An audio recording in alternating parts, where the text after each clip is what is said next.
আসসালামু আলাইকুম। আমি শামের। আমি যে এক্সারসাইজগুলি দিচ্ছি এগুলো করলে আপনাদের ওজন কম হবে, ফ্যাট লস হবে এবং যাদের বিভিন্ন রোগে ভুগছেন তারা সেই রোগ থেকে মুক্তি পেতে পারেন।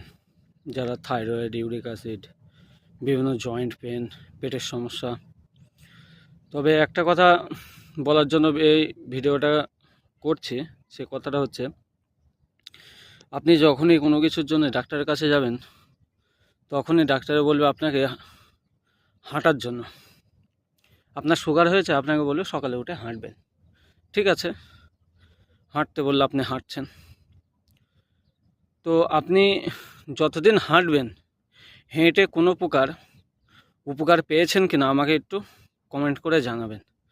ঠিক আছে, তো আমি যেটা বলছি, হেঁটে কোনো দিন কোনো কিছুর সমাধানে পা আপনাকে দিয়েছে হাঁটার জন্য, তো আপনি হাঁটবেন, তাতে কোনো কিছু আপনার রোগের কোনো প্রভাব পড়বে না, আপনার কোনো কিছুই হবে না।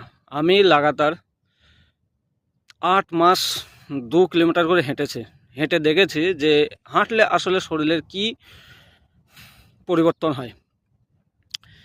তো আমি বিভিন্ন মানুষকে জিজ্ঞাসাও করেছি, তো হেঁটে কতজন হাঁটে ওজন কমানোর জন্য, কতজন হাঁটে তাদের থাইরয়েডের জন্য, কতজন হাঁটছে তাদের ইউরিক অ্যাসিড আছে বলে, কতজন হাঁটছে তাদের সুগার আছে বলে, কিন্তু কাউরে হেঁটে যে রোগ ভালো হচ্ছে এমন কেউ বলেনি, কিংবা হেঁটে যে 1 কেজি ওয়েট লস হয়েছে সেটাও কেউ বলেনি। আমি বলছি 8 মাস ধরে আমি হেঁটে আমি যেটা বুঝতে পেরেছি, হেঁটে আপনার কোনো কিছুই হবে না। আপনি যেটা হাঁটতেন 10 মিনিট, সেটা হাঁটছেন আধা ঘন্টা, সেটা আপনার হাঁটার প্র্যাকটিসটা হবে, কিন্তু আপনার রোগের কোনো প্রভাব পড়বে না। ডাক্তারে যেটা বলে, আসলে আমরা যখন একটা সিডি মেশিন স্টার্ট করি কিংবা বড় জল তোলা মেশিন যে স্টার্ট করি, প্রথমে আস্তে আস্তে ঘোরানো হয়। তো সেই সিডি মেশিনটা যদি আস্তে আস্তে আমি ঘুরিয়ে যাই, কোনো দিনই কিন্তু স্টার্ট হবে না। সিডি মেশিনটা কিছুক্ষণ আস্তে ঘুরিয়ে তারপরে জোরে ঘুরিয়ে ছেড়ে দিতে হবে, তাহলে সিডি মেশিনটা স্টার্ট হবে। আর আপনি যদি সারা জীবন হেঁটেই যান একইভাবে, সারা জীবন হাঁটলেও আপনার কোনো রোগের কোনো পরিবর্তন হবে না।